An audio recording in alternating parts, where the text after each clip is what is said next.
us. My pleasure. This is not a quick process when you find two children, one of whom has been described as concealed in an egregious way. We shouldn't expect fast answers, should we? No, not expect something the next day or even the next week. In terms of what they're going to be doing, looking at the remains, is try to document everything that is associated with the individuals. Again, especially how they died. You know, the pathologist and the anthropologist will be looking at the soft tissue as well as the skeletal tissues and see what's there, and then also the process of identification, which may take a few weeks. And I was particularly concerned with that description of one set of remains, that it was concealed in an egregious way, especially since neighbors reported seeing bonfires, and they say plural, last fall as well as the spring.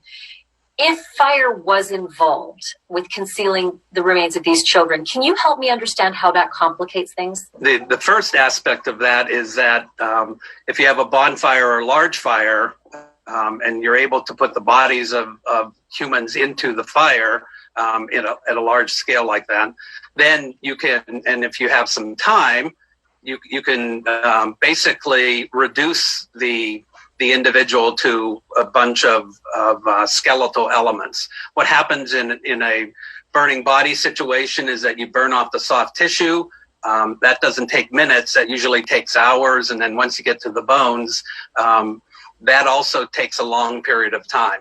So in some of our experiences, it may take up to 10 to 12 hours in an outdoor setting to burn a body to skeletal elements.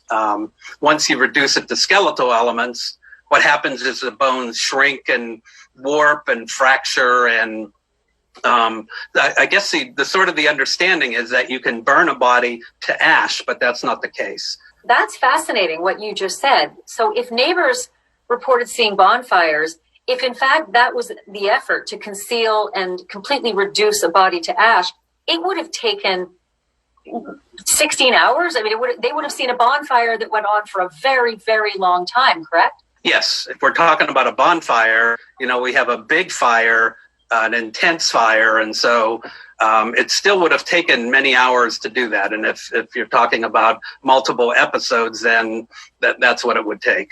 The other curiosity as you speak is that obviously not everybody has your expertise. I mean, you've written countless papers and books on this topic, but the average person probably knows nothing about how difficult it is to reduce a body to ash. And it's possible that someone trying gives up.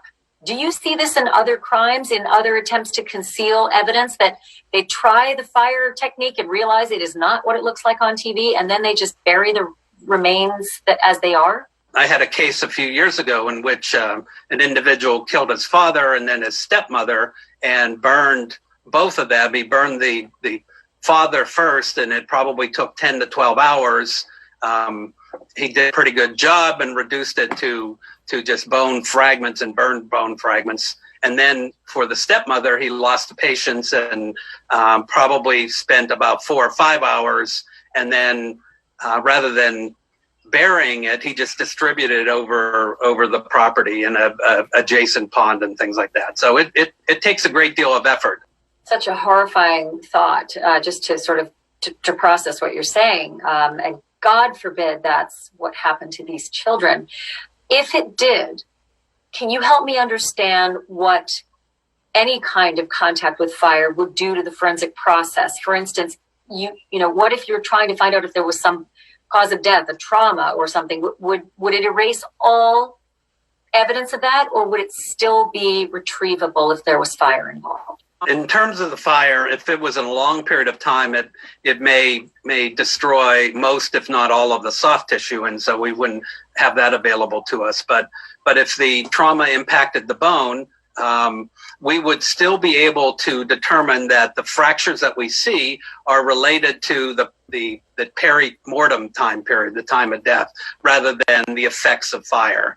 And so we've done lots of research to study that. We've looked at not only the fracture patterns, but if somebody dismembers a body and cuts it with a saw, you would think that the fire may destroy that evidence, but it doesn't destroy it. And what analysis of those remains will be able to sort out the fractures and the damage due to the fire from the damage and the fractures due to the peri-mortem at the time of death trauma. So even the person who thinks he's most clever at concealing remains and dismemberment combined with fire will leave clues behind that even he or she may not know of.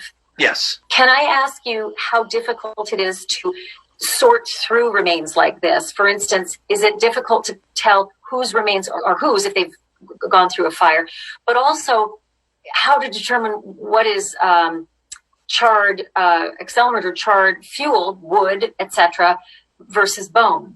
The question of wood versus bone is an easy one for forensic anthropologists. That's how we're trained, so we can. That's not a mistake that we would make. Because although in a fire everything looks the same, we might find some evidence of insulation that to the non-forensic anthropologist might look like a piece of human skull or something like that. So we're trained to sift through all of the human skeletal remains, not only in the intact state, but also fragmented and also burned and highly modified. So if you have a forensic anthropologist going through that, it takes a while to sort through it because everything's fragmented, but we're able to do that and even identify tiny pieces of bone to a particular area of the bone. And I would assume it's critical to ensure that every single piece is recovered from the tiniest of fragment, because my assumption is there could be a clue in a tiny fragment. You have to have somebody who really knows what they're doing out there on site. Yes, that's exactly true. If they were burned and then buried, then you have a sort of a confined area, and if you just take that area and then put it on the table and sort it, you're okay. But if it were just scattered or it's in a house structure, then it becomes very difficult because most law enforcement or individuals involved with the recovery who aren't trained as forensic anthropologists would have difficulty, as you say, sorting even bone from wood, from other elements. So it does take a good forensic archaeological recovery to do that in house structures and even in car fires. So it's one of the most difficult scenes that we would deal with. This is not going to be an easy process. No, all the components are there to indicate that this is going to take a bit of time. Because if there is burning involved, that highly alters the remains. And even though you don't totally destroy evidence of trauma or anything like that, it makes it a little more difficult. And especially if you burn the body over extended periods of time, and you may try to destroy it by hitting with a shovel or something like that, and you have tiny pieces, it's going to take a while to put all that together and ensure that you're on the right track. Whichever set of remains was egregiously concealed, and if that does mean fire, would it be impossible to determine a cause of death if it was because of a toxin? I would never say impossible, but make it very difficult and make it unlikely. You would have, if one individual is not burned and they're together, then the best course of action, I would assume, is if one is poisoned and see that, then you might refer that to the other who is then burned. But